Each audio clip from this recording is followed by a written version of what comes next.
आज हम इस संत कबीर के बारे में चर्चा करेंगे। संत कबीर का जो जन्म है वो 1398 में काशी जी में हुआ।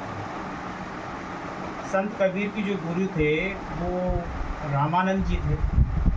और संत कबीर जो है हमारे हिंदी साहित्य में रहस्यवादी कवि के नाम से जाने जाते हैं। तो रहस्यवादी कवि वो होते हैं जो परमात्मा को अपने हृदय में ही देखते रहते हैं। ईश्वर जो है हमारे हृदय में निवास करते हैं। और इनकी जो प्रसिद्ध रचना है उसका नाम है बीजक। 1518 में इनकी मृत्यु हो जाती है मगहर में। क्योंकि कबीर का विचार था कि काशी में जो जन्म लेते हैं उनकी मोक्ष होती है, लेकिन कबीरदास जी इसका विरोध करते हैं कि काशी जी में स्नान करने से अगर मोक्ष होती तो फिर पहले उन मेंढकों की मछलियों की होनी चाहिए। तो कबीर मरे कहाँ? मगहर। जन्म कहाँ हुआ? काशी जी में। इसने अपने जीवन काल में केवल एक ही रचना लिखी है, उसका नाम है बीजक, जो बड़ी प्रसिद्ध है इनकी रचना। इसमें शाकी, शवाद और रामेनी है। और ये हमारे हिंदी साहित्य में भक्तिकालीन कवियों में निर्गुण शाखा के कवि माने जाते हैं। निर्गुण का मतलब ये होता है कि ईश्वर जो है हमारे हृदय में ही निवास करते हैं।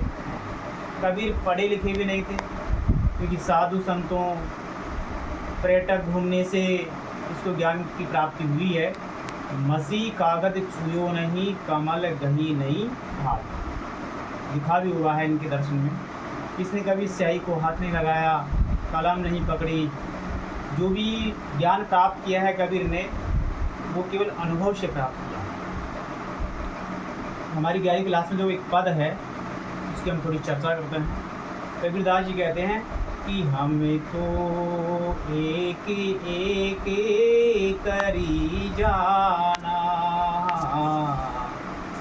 दो ही कहे तिन ही को दो जगे, जिन्ना ही ने पहचाना। एक ही पवन एक ही पानी, एक ही ज्योति समाना। एक ही खाक गणेश सब भांडे, एक ही कोरा शाना। जैसी बाड़ी काष्ट ही काटे, अग्नि ने काटे कोई। सब घटी अंतरी तू ही व्यापक, धरे स्वरूपे सोई। माया देखी के जगत लुभाना, काहे रे नरे गरीबाना।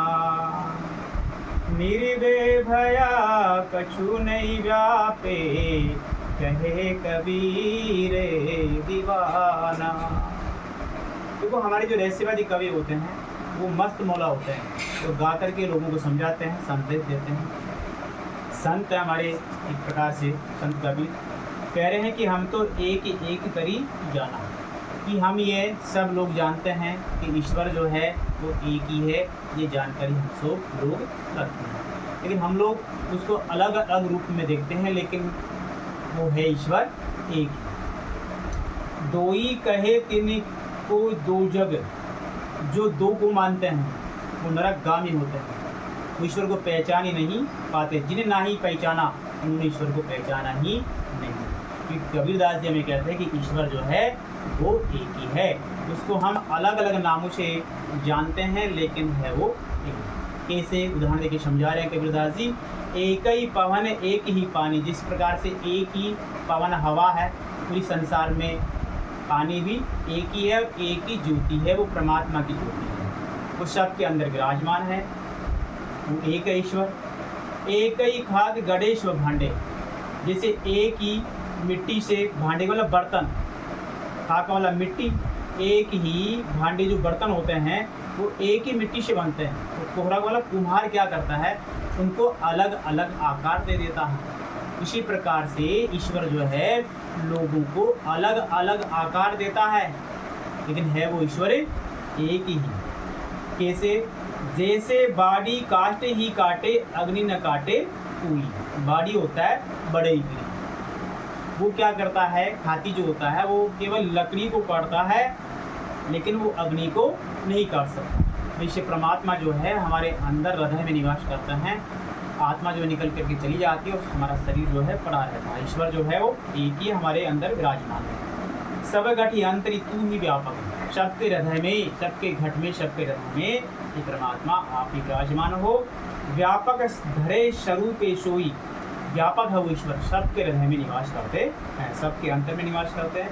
लेकिन संसार के जो लोग हैं माया देख के, माया क्या है, आए जाए सो माया, जो फना होती है एक दिन नष्ट होना है, हमें भी होना है। तो माया देखी कि इस जगत का मतलब संसार के जो लोग हैं लोभ में पड़ जाते हैं, गर्व हो जाता है हमें, देखो हमारे पास में इतना धन है, इतनी दौलत है। लेकिन कबीरदास जी कहते हैं कि माया को देख करके कभी हमें लालच नहीं करना चाहिए, लोभ नहीं करना चाहिए। अरे मनुष्य किसके लिए रे, निर्भय भया, निर्भय होकर के, भय से रहित होकर के कछु नहीं व्यापे, उसको कुछ भी रोग व्यापकता नहीं है। कहे कबीर दीवाना, कबीर तो दीवाना है, मस्त मौला है, पागलपन की तरह उनका जीवन है, मस्ती से अपना जीवन देते हैं, लोगों को समझाते हैं कि ईश्वर जो है वो एक ही है और सबके हृदय में विराजमान रहते हैं, अलग लोगों को दे करके हमें समझा रहे हैं। अगला अध्याय जो है हम आपकी बात हैं।